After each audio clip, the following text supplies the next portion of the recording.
Standing his first season in the 2021-22 season at Alabar is Ride High. Brett Coffey joins me. Brett, what attracted you guys to this horse? Lots of things, Paul, but I suppose mainly it was his performance on the racetrack. Obviously a super quick horse, a horse that can do some things that other horses can't. That big bred heat was when he sat outside Poster Boy and won. That was probably the first time we really caught our attention. And obviously we have a relationship with Peter, and this horse just ticks a lot of boxes for us, and we had to have him. You talk about those boxes. How would you best describe his appearance for people that may not get the opportunity to see him before the start of the stud season? Yeah, look, he's a horse with a lot of presence. He's a horse that sort of reminds me of a thoroughbred sprinting type. He's about 16 hands tall, very strong, a great deal of depth through the shoulder, through that chest cavity, I suppose, which presumably has a big heart and a big set of lungs in there. He's still got that Art Major neck, so when you see him, you can tell he's an Art Major. And just a really nice head on him. Very well balanced horse, I suppose, but just very powerful. What mares on type and breeding, like both ways, do you reckon will be best suited to Ride High? I think on type, he's going to suit most mares. I'd probably be a little bit reluctant if you had a really big mare to go to him, but that would, I suppose, we'll just see how his foals come out next season. But that would be my only thing on type. I probably would say I wouldn't breed a really big mare to him.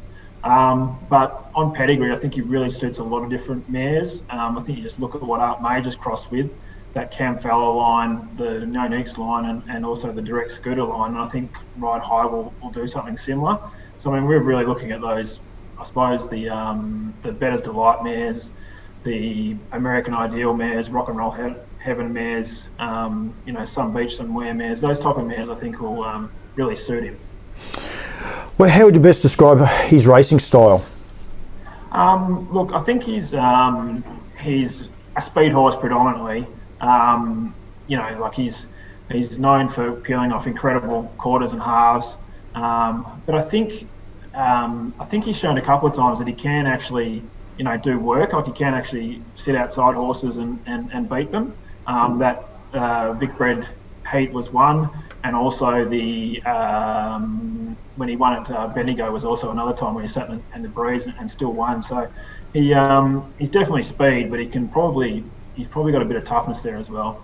I think you've already answered this one in a way, but it'll be interesting. What would you describe as his best win? Yeah, look, for me, those two, that Kilmore win was the first. I mean, I think he'd won 3 or 4 before that.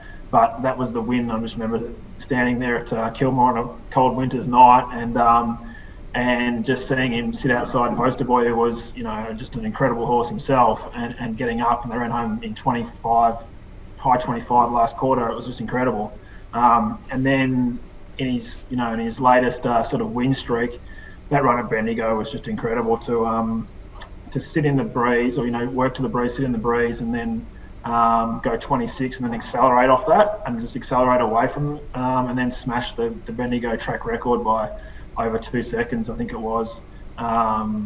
It was just amazing, and I know there's some really good horses out there, but that was just an incredible performance that I'll remember for a long time. For the 2021-22 season, Ride High will be standing for the fee of $4,950, including GST. Thank you very much, Brett Coffey.